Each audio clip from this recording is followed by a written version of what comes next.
আমি জানতাম না এই অদ্ভুত মায়া কোন মোহনায় গিয়ে থামবে। চারপাশের মানুষজন বলে মা আর সন্তানের বন্ধন নাকি এই পৃথিবীর সবচেয়ে পবিত্র, সবচেয়ে চেনা এক সমীকরণ। কিন্তু আমার এই চার দেওয়ালের ভেতরে যে এক আশ্চর্য টান প্রতিদিন আমাদের দুজনকে আষ্টেপৃষ্ঠে বেঁধে রাখছে, তাকে কি শুধুই মাতৃত্বের সংজ্ঞায় আটকে রাখা যায়, নাকি এর গভীরে লুকিয়ে আছে অন্য কোনো অমোঘ সত্য, যা সমাজ স্বীকৃত যে কোনো সম্পর্কের চেয়েও অনেক বেশি তীব্র? আমার নাম সুলতানা, আর আমার পুরো অস্তিত্ব, আমার 3 রাতের প্রতিটি স্পন্দন থমকে আছে আমার একমাত্র ছেলে সাগরকে কেন্দ্র করে। সাগর এখন আর সেই অদ্ভুত শিশুটি নেই।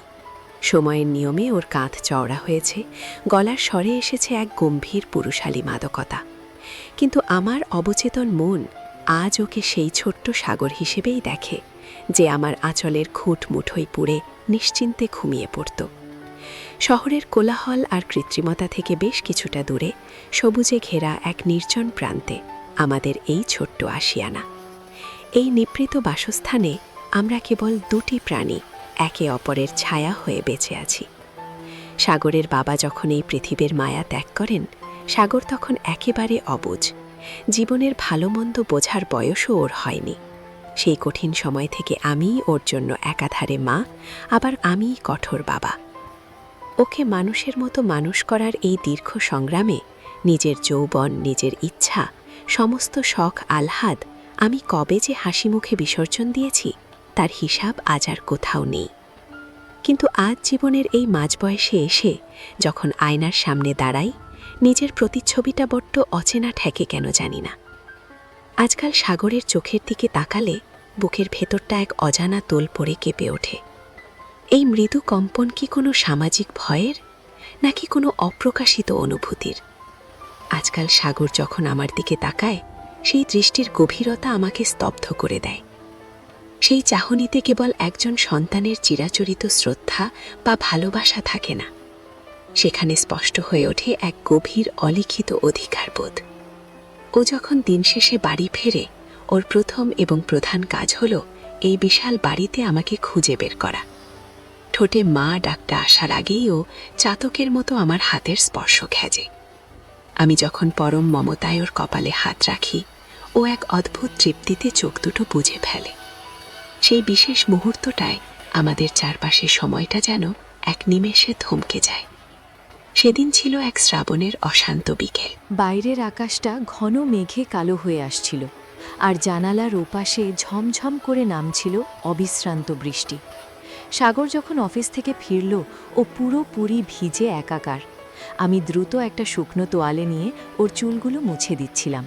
ঠিক তখনই আচকামকা ও আমার দুটো হাত নিজের শক্তি মুঠোয় বন্দি করে ফেলল। ওর হাতের তালু দুটো তখন জ্বরের মতো গরম আর ভীষণ দৃঢ়। ও অত্যন্ত শান্ত অথচ এক গম্ভীর গলায় বলে উঠল, মা, তুমি এত সুন্দর কেন? ওর এই আকস্মিক প্রশ্নে আমি ভেতর থেকে কেঁপে উঠলাম। এক মুহূর্তের জন্য যেন বাকরুদ্ধ হয়ে গেলাম। নিজের ভেতরের অস্বস্তিটা আড়াল করার জন্য একটা কৃত্রিম হাসির রেখা ফুটিয়ে বললাম, ধুর পাগল ছেলে, মায়ের আবার রূপ সৌন্দর্য কিসের? কিন্তু সাগর আমার চোখের উপর থেকে ওর তীব্র দৃষ্টি সরাল না। বেশ কিছুক্ষণ এক দৃষ্টে তাকিয়ে থেকে ও ফিসফিস করে বলল, সুন্দর হয় মা, এই পৃথিবীর সবচেয়ে রূপসী নারী তুমি, আমার মা, আর আমি চাই না তোমার এই স্নিগ্ধ রূপ অন্য কেউ কখনো দেখুক। ওর এই কণ্ঠস্বর, এই অসামান্য অধিকারবোধ আমাকে এক আশ্চর্য ঘোরের গোলক ধাঁধায় ফেলে দিল। সেই রাতে যখন ও নিজের ঘরে গভীর ঘুমে মগ্ন, আমি নিঃশব্দে ওর বিছানার পাশে গিয়ে বসলাম। ওর শান্ত ঘুমন্ত মুখের দিকে তাকিয়ে আমার মনের ভেতর এক অন্তহীন প্রশ্নের ঝড় উঠল। এই ছেলেটা কি কেবলই আমার জন্মদাত্রী সন্তান, নাকি ও আমার জীবনের সেই দীর্ঘদিনের একাকিত্ব আর শূন্যতার হাহাকার পূরণ করতে এসেছে, যা আমি বহু বছর ধরে একাকী বয়ে বেড়াচ্ছি? সাগরের প্রতি আমার এই টান, এই ব্যাকুলতা কি শুধুই একজন জননীর স্নেহ? মাঝে মাঝে আমার মনে হয়, ওকে ছাড়া আমার এই জীবনের কোনো অর্থই নেই। আমি এক মুহূর্তও নিঃশ্বাস নিতে পারব না। ওর গায়ের চেনা সুবাস, ওর গলার প্রতিটি স্বরলিপি এখন আমার প্রতিটি ধমনীতে আমার অস্তিত্বের সাথে মিশে গেছে। পরদিন সকালের আলো ফুটতেই ডাইনিং টেবিলে সাগর আমার দিকে গভীর মনোযোগ দিয়ে তাকিয়েছিল। আমি যখন পরম মমতায় ওর পাতে খাবার তুলে দিচ্ছিলাম, ও হঠাৎ বলে উঠল, মা, তুমি নিজের জীবনটাকে কেন এভাবে আমার জন্য বিলিয়ে দিলে? নিজের দিকে তো একটু তাকাতে পারো, একটু নিজের যত্ন নিতে পারো। আমি আলতো হেসে উত্তর দিলাম, তোকে ঘিরেই তো আমার এই পৃথিবীর সব যত্ন আর মায়া সাগর। তুই ভালো থাকলেই যে আমি ভালো থাকি। আমার কথা শেষ হতে না হতেই ও আমার হাতটা টেনে নিয়ে নিজের গালে চেপে ধরল। গভীর আবেগে ও বলল, আমি চাই তুমি সারা জীবন প্রতিটি জন্মে এভাবেই আমার পাশে থেকো। আমাদের এই নিজস্ব জগতের মাঝে যেন অন্য কোনো তৃতীয় ব্যক্তি না আসতে পারে। আমি কাউকে সহ্য করতে পারবো না। সাগরের এই চরম অধিকারবোধ আমাকে যেমন এক পরম আনন্দ দেয়, ঠিক তেমনি এক অজানা অন্ধকার আশঙ্কার অতল গহ্বরে ডুবিয়ে দেয়। এই রক্ষণশীল সমাজ কি কখনো মেনে নেবে আমাদের এই অদ্ভুত আত্মিক টানকে? চারপাশের মানুষ আমাদের এই মায়াকে কি নজরে দেখবে? কিন্তু এই সব জাগতিক চিন্তা তখনই কর্পূরের মতো উবে যায় যখন সাগর আমার খুব কাছে এসে বসে। ও যখন আমাকে শক্তি করে জড়িয়ে ধরে বলে যে আমি ওর বেঁচে থাকার একমাত্র অবলম্বন, তখন মনের সব ভয় নিমেষেই মিলিয়ে যায়। ওর চওড়া বুকের ভেতরের প্রতিটি ধুকপুকানি আমি নিজের ভেতর অনুভব করতে পারি। ও যখন আমার চুলে আলতো করে হাত বুলিয়ে দেয়, তখন মনে হয় এই চরাচরের সমস্ত ঘড়ি যেন চিরতরে বন্ধ হয়ে যাক। একদিন আমার এক বাল্যবান্ধবী কথায় কথায় সাগরের বিয়ের প্রসঙ্গ তুলেছিল। পাত্রী নাকি খুব রূপবতী এবং সুশিক্ষিত। কিন্তু সেই প্রস্তাব শোনা মাত্রই আমার ভেতরের এক আদিম হিংস্রতা জেগে উঠল। আমি প্রচণ্ড রেগে গেলাম। আমার মনে হতে লাগলো কোনো এক অচেনা মেয়ে এসে আমার কোল থেকে আমার সাগরকে চিরকালের জন্য ছিনিয়ে নিয়ে যাবে। সেই রাতে আমি নিজের ঘরের দরজা বন্ধ করে বালিশে মুখ গুজে খুব কেঁদেছিলাম। সাগর যখন আমার ঘরে এলো এবং আমার চোখের কোণে জলের দাগ দেখল, ও একবারে অস্থির হয়ে উঠল। ব্যাকুল হয়ে জিজ্ঞেস করল, কি হয়েছে মা? কে তোমাকে কষ্ট দিয়েছে আমাকে বলো। আমি কোনো মতে নিজেকে সামলে নিয়ে বললাম, কেউ না রে বাবা, আজ কামকে মনে হলো তুই যদি কোনোদিন বিয়ে করে আমাকে একা ফেলে চলে যাস। আমার কথা শেষ হওয়ার আগেই সাগর আমার হাত দুটো শক্তি করে চেপে ধরল। ও তীব্র স্বরে বলল, আমি কোথাও যাব না মা। তোমাকে ছাড়া একাকী বেঁচে থাকার কথা আমি স্বপ্নেও কল্পনা করতে পারি না। এই নশ্বর পৃথিবীতে তুমি আমার একমাত্র ভালোবাসার মানুষ, আমার প্রথম এবং শেষ আশ্রয়। আমি কোনোদিন বিয়ে করব না। সারা জীবন শুধু তোমার ছায়া হয়ে তোমার সাথে থাকব। সাগরের সেই রাতের সেই অটল স্বীকারোক্তি আমার মনের গভীরে এক নতুন অচেনা অনুভূতির জন্ম দিল। আমি স্পষ্ট বুঝতে পারলাম সাগরের ভেতরের ঝড়টাও ঠিক আমার মতোই। ও আমাকে কেবল একজন জন্মদাত্রী মা হিসেবেই নয়, বরং জীবনের সবচেয়ে প্রিয়, সবচেয়ে কাছের একজন মানুষ হিসেবে পাশে পেতে যায়। আমরা যেন সময়ের বিবর্তনে একে অপরের পরিপূরক হয়ে উঠেছি। আমাদের এই পবিত্র মায়ার প্রাচীরের মাঝে অন্য কোনো মানুষের প্রবেশাধিকার নেই। যখনই সাগরের ছুটির দিন থাকে, আমাদের সেই দিনগুলো কাটে এক আশ্চর্য রূপকথার মতো। ও রান্নাঘরে এসে আমাকে সাহায্য করে। আমরা একসাথে পুরনো দিনের গান শুনি, ওর ছোটবেলার দুষ্টুমির গল্প করি। ও মাঝে মাঝে আমার জন্য টুকটুকে লাল কিংবা নীল রঙের শাড়ি কিনে আনে। ও যখন আবদার করে বলে, মা, এই শাড়িটাতে তোমাকে ঠিক রূপকথার পরীর মতো লাগছে, আমি তখন এক অদ্ভুত লজ্জায় মুখ নিচু করি। এক স্বরূপীয় ভালো লাগায় আমার পুরো মনটা ভরে ওঠে। আমাদের এই ছোট্ট নিভৃত সংসারে জাগতিক কোনো অভাব নেই। যা আছে তা হলো এক নিবিড় গভীর অনুভূতির সুনীল আকাশ। মাঝে মাঝে গভীর রাতে আমার হুট করে ঘুম ভেঙে যায়। এক অজানা আকুলতায় আমি বিছানা ছেড়ে সাগরের ঘরে গিয়ে দাঁড়াই। দেখি ও অঘরে ঘুমাচ্ছে। আমি আর নিজেকে ধরে রাখতে পারি না। ওর পাশে গিয়ে আলতো করে শুয়ে পড়ি। ওর গায়ের সেই চেনা মায়া ভরা উত্তাপ আমার সমস্ত অশান্ত মনকে মুহূর্তের মধ্যে শান্ত করে দেয়। ও যেন ঘুমের ঘোরেও আমার উপস্থিতি টের পায়। অবচেতনভাবে ও আমার হাতটা খুঁজে নেয় নিজের মুঠোয়। ঘুমের ঘোরেই বিড়বিড় করে বলে, মা, আমাকে ছেড়ে কোথাও যেও না। আমি ওর কপালে আমার ঠোঁট ছুঁয়ে ফিসফিস করে বলি, আমি তো আছি রে বাবা, আমি চিরকাল তোর এই বুকের কাছেই থাকব। একদিন অলস বিকেলে আমরা আমাদের ছোট্ট বাগানের ঘাসের উপর বসেছিলাম। সাগর আমার কোলে মাথা রেখে শুয়েছিল, আর ওর চোখ দুটো ছিল নীল আকাশের দিকে। ও হঠাৎ জিজ্ঞেস করল, মা, ভালোবাসা আসলে কি? আমি ওর চুলে বিলি কেটে দিতে দিতে বললাম, ভালোবাসা মানে হলো দুটি আত্মার এমন এক অদৃশ্য টান, যেখানে কোনো শর্ত থাকে না, কোনো চাওয়া পাওয়া থাকে না, শুধু থাকে এক অন্তহীন মায়া আর আগলে রাখার ব্যাকুলতা। সাগর আমার কোল থেকে মাথা তুলে সরাসরি আমার চোখের দিকে তাকালো। ওর সেই চোখের দৃষ্টিতে তখন এক অদ্ভুত মায়া নেশা খেলা করছিল। ও অত্যন্ত গম্ভীর হয়ে বলল, তাহলে আমি তোমাকে খুব ভালোবাসি মা। এই মায়ার বাঁধন আমি এই জীবনে কোনোদিন ছেড়তে পারবো না। ওর প্রতিটি কথা আমার হৃদয়ের তীরের মতো গিয়ে বিধে। আমি মনে মনে জানতাম ও আসলে কি বোঝাতে চাইছে। আমাদের এই সম্পর্কের নাম এই সমাজ যাই দিক না কেন, এর গভীরতা পরিমাপ করার সাধ্য এই পৃথিবীর কোনো নিকিতির নেই। আমরা দুজনেই খুব ভালো করে জানি আমরা একে অপরের জন্য কতটা অনিবার্য। সাগর যখন সামান্য কাজের জন্য বাইরে যায়, আমি চাতক পাখির মতো দরজার দিকে তাকিয়ে থাকি, কখন ওর চেনা পায়ের শব্দ পাব। ও ঘরে ফিরলেই আমার মনের সব মেঘ এক নিমিষে ওর সেই চওড়া বুকের ওমে, সেই নিরাপদ আশ্রয়ে নিজেকে সঁপে দিয়ে আমার মনে হলো বাইরের এই প্রলয়, এই সামাজিক ঝড়ঝাপটা আমাদের ভেতরের এই অটুট বন্ধনকে স্পর্শও করতে পারবে না।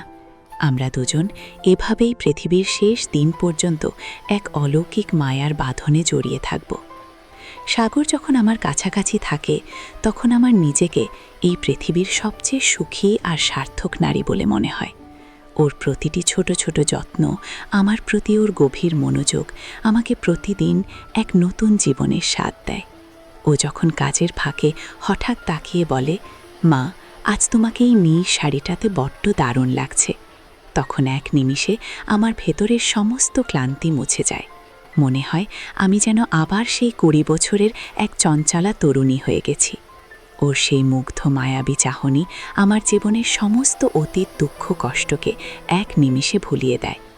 তবুও একাকী মুহূর্তে আমার অবচেতন মনের তীব্র ভয়ের জন্ম হতো। এই রক্ষণশীল সমাজ কি আমাদের কোনোদিন মেনে নেবে, নাকি আমাদের এই পবিত্র নিষ্পাপ আত্মিক মায়াকে কলঙ্কের কালিমা লেপে দেবে? আমি যখন সাগরের কাছে এই আশঙ্কার কথা তুলতাম, ও উড়িয়ে দিয়ে বলতো, সমাজ তো অনেক কথাই বলে মা, কিন্তু আমাদের মনের গহীনের খবরকে সমাজ এসে রাখে? আমরা একে অপরের মাঝে যে অপার্থিব শান্তি পাই, তাকে এই সমাজ আমাদের কোনোদিন দিতে পারবে? ওর এই যুক্তিহীন কিন্তু তীব্র আবেগময় যুক্তির কাছে আমি প্রতিবারই হেরে যেতাম। আমার সমস্ত সংশয় দূর হয়ে যেত। আমি শুধু এটাই জানতাম, সাগরই আমার একমাত্র জীবন, আমার শেষ সীমানা। এক স্নিগ্ধ সকালে আমরা দুজনে বারান্দায় বসে চায়ের কাপে চুমুক দিতে দিতে আগামী দিনের কিছু সুন্দর পরিকল্পনা করছিলাম। সাগর হঠাৎ আমার হাতটা নিজের হাতের মুঠোয় নিয়ে বলল, মা, চলো আমরা এই চেনা শহর ছেড়ে বহু দূরে কোথাও চলে যাই, এমন এক নির্জন জায়গায় যেখানে শুধু তুমি আর আমি থাকব। কোনো কোলাহল থাকবে না, কেউ আমাদের বিরক্ত করার বা প্রশ্ন তোলার সাহস পাবে না। আমি ওর চোখের দিকে তাকালাম।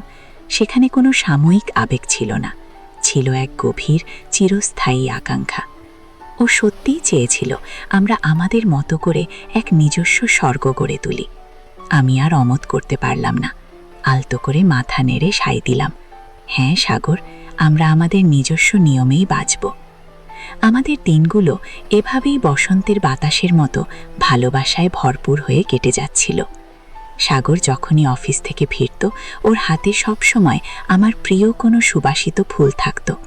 ও হাসি মুখে বলতো, বাড়ি ফিরে তোমার এই হাস্যোজ্জ্বল মুখটা দেখলে আমার সারা দিনের সমস্ত ক্লান্তি আর অবসাদ এক পলকে দূর হয়ে যায়। আমি পরম মমতায় ওর কপালে হাত বুলিয়ে দিতাম। এই অতি সাধারণ আটপোড়ে মুহূর্তগুলোই আমাদের দুজনের কাছে পৃথিবীর সবচেয়ে অসাধারণ আর মহামূল্যবান সম্পদ হয়ে উঠেছিল। কিন্তু শান্ত নদীতে হঠাৎ ঢেউ ওঠার মতোই একদিন এক অপ্রত্যাশিত ঘটনার মুখোমুখি হতে হলো আমাদের এক দূর সম্পর্কের আত্মীয় কোনো এক অজানা কারণে হুট করে আমাদের বাড়িতে এসে হাজির হলেন। তিনি বসার ঘরে বসেই সাগরের বিয়ের জন্য আমার উপর প্রচণ্ড চাপ সৃষ্টি করতে শুরু করলেন। তিনি গম্ভীর গলায় বললেন, সাগরের বয়স তো আর কম হলো না সুলতানা, এবার ওর একটা নিজের সংসার করা দরকার।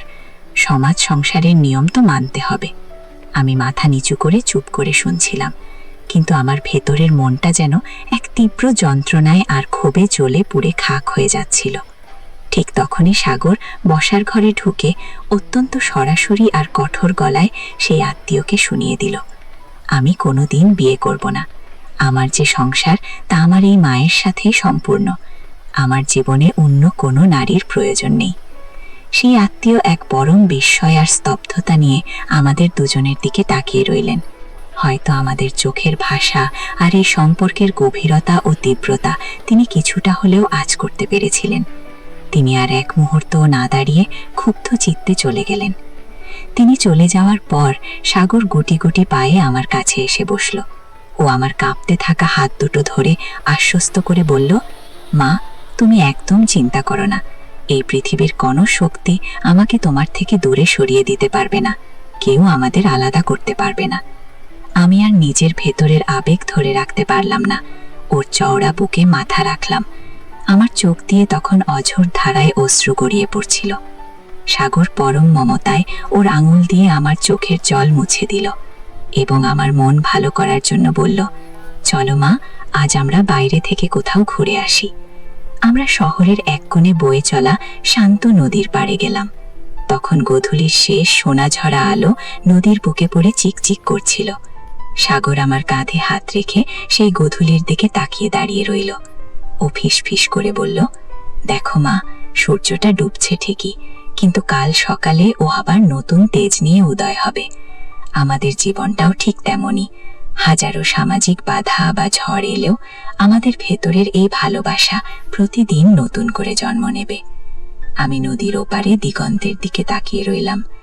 মনে হলো এক অজানা রহস্যময় ভবিষ্যৎ আমাদের ডাকছে, যেখানে হয়তো অনেক ঝড় থাকবে, কিন্তু সাগর যদি এভাবে আমার হাত ধরে থাকে, তবে আমি পৃথিবীর কোনো প্রতিকূলতাকেই ভয় পাই না। ওর মায়া, ওর তীব্র আবেগ আমাকে সমস্ত বিশ্ব জয় করার শক্তি যোগায়। সাগরের সাথে আমার এই জীবন যেন এক অমর মহাকাব্য, যার প্রতিটি পাতায় অলিখিত অক্ষরে লেখা আছে আমাদের গভীর অনুরাগের কথা। ও যখন আমার নাম ধরে ডাকে, আমার মনে হয় এই ধরণীতে আমার জন্ম নেওয়া সার্থক। ওর প্রতিটি নিঃশ্বাস আমার প্রতিটি শ্বাসের সাথে একাত্ম হয়ে মিশে গেছে। আমরা যেন একে অপরের আধ্যাত্মিক পরিপূরক। একদিন রাতে আমরা আমাদের বাড়ির খোলা ছাদে বসেছিলাম। জ্যোৎস্নার রূপলি আলোয় পুরো চারিদিক যেন এক শুভ্র চাদরে ঢাকা পড়ে গিয়েছিল। সাগর আমার কোলে মাথা রেখে শুয়েছিল এবং আকাশের সেই মায়াবী চাঁদের দিকে তাকিয়ে বলল, মা, এই জ্যোৎস্নাটা যদি সারা জীবন আমাদের উপর এভাবেই স্থির হয়ে থাকত। আমি মৃদু হেসে ওর চুলে বিলি কেটে দিতে দিতে বললাম, জ্যোৎস্না তো ক্ষণস্থায়ী রে সাগর, প্রকৃতির নিয়মেই ও ভুরিয়ে যায়, কিন্তু মানুষের ভেতরের খাঁটি মায়া চিরস্থায়ী, তা কখনো ভুরিয়ে যায় না। ও আমার হাতটা টেনে নিয়ে নিজের বুকের ওপর চেপে রাখল। ওর হৃৎপিণ্ডে সেই তীব্র ধুকপুকানি তখন এক আশ্চর্য সুর তৈরি করছিল, যা শুধু আমার কানেই শুনতে পাচ্ছিল। সাগর মাঝে মাঝেই ছুটির দিনে রান্নাঘরে গিয়ে আমার জন্য রান্না করার চেষ্টা করত। ও হয়তো খুব একটা ভালো রান্না করতে পারত না, লবণ মশলার হিসাব ওলটপালট হয়ে যেত, কিন্তু ওর সেই আনাড়ি হাতের ভালোবাসার ছোঁয়ায় সেই সাধারণ খাবারও আমার কাছে অমৃতের চেয়েও মধুর মনে হতো। আমি যখন ওর হাতের তৈরি খাবার খেতাম, ও এক চাতক পাখির মতো তৃষ্ণার্থ চোখে আমার মুখের দিকে তাকিয়ে থাকত। অধীর আগ্রহে জিজ্ঞেস করত, মা, কেমন হয়েছে? আমি বলতাম, এই পৃথিবীর শ্রেষ্ঠ রাঁধুনির রান্নাও এর কাছে হার মানবে সাগর। ও তখন এক পরম তৃপ্তির হাসি হাসত। আমাদের এই ছোট জীবনটা এখন এই রকম ছোট ছোট অগণিতি খুশির টুকরোতেই ভরে উঠেছে। আমরা খুব ভালো করেই জানি আমাদের এই আত্মিক সম্পর্কের কোনো আইনি বা সামাজিক স্বীকৃতি নেই। এই সমাজ এটাকে কখনোই ভালো চোখে দেখবে না, কিন্তু তাতে আমাদের কি বা আসে যায়? আমরা তো কোনো বাহ্যিক নিয়মের বাঁধনে নই, আমরা বাঁধা পড়েছি হৃদয়ের অমুক টানে। আমরা একে অপরের অস্তিত্বের সেই মূল অংশ, যা ছাড়া অন্যজন একবারে অসম্পূর্ণ। প্রতিটি দিন যাবার সাথে সাথে আমাদের এই নিঃশব্দ ভালোবাসা যেন আরও বেশি গাঢ়, আরও বেশি তীব্র হয়ে উঠছিল। সাগর যখন প্রতিদিন সকালে ঘুম থেকে ওঠে ও অন্য কোথাও যাওয়ার আগে আমার ঘরে আসে, আমার ঘুমন্ত বা সত্য জাগ্রত মুখটা এক পলক দেখেই ওর নতুন দিন শুরু করে। ও প্রায়ই বলে, মা, তোমার মুখের ওই এক চিল মিষ্টি হাসিটাই আমার সারাদিনের জন্য সবচেয়ে বড় আশীর্বাদ। আমি পরম মমতায় ওর মাথায় হাত রেখে মনে মনে বলি, এই আশীর্বাদটুকু আমি আমার শেষ নিঃশ্বাস পর্যন্ত তোকে দিয়ে যেতে চাই। কিন্তু আমাদের এই নিস্তরঙ্গ শান্ত জীবনে হঠাৎ করেই এক বিশাল অশান্তির মেঘ ঘনিয়ে এলো। একদিন সাগরের অফিসের ঊর্ধ্বতন কর্মকর্তা হঠাৎ আমাদের বাড়িতে এসে হাজির হলেন। তিনি সাগরকে কোম্পানির এক অত্যন্ত গুরুত্বপূর্ণ দায়িত্ব দিয়ে অন্য এক দূরবর্তী বড় শহরে বদলি করার চূড়ান্ত প্রস্তাব দিলেন। সেই কথা শোনা মাত্রই আমি যেন এক জীবন্ত পাথরে পরিণত হলাম। আমার পায়ের তলার মাটি সরে গেল। সাগর যদি আমার চোখের আড়াল হয়ে সেই দূর শহরে চলে যায়, তবে আমি এই বিশাল শূন্য বাড়িতে কী নিয়ে কাকে বুকে ধরে বেঁচে থাকব? সাগর ওই প্রস্তাবে বিন্দু মাত্র রাজি হতে পারছিল না। ও অত্যন্ত পরিষ্কার ভাষায় ওর বসকে জানিয়ে দিল, ওর মাকে একা রেখে এই শহর ছেড়ে কোথাও যাবে না। ওর বস চরম বিস্ময় প্রকাশ করে বললেন, সাগর, এটা তোমার ক্যারিয়ারের জন্য এক অভাবনীয় সুযোগ। তুমি সামান্য কারণে কেন এই উন্নতি হাতছাড়া করছো? সাগর তখন সোফা থেকে উঠে আমার পাশে এসে দাঁড়ালো।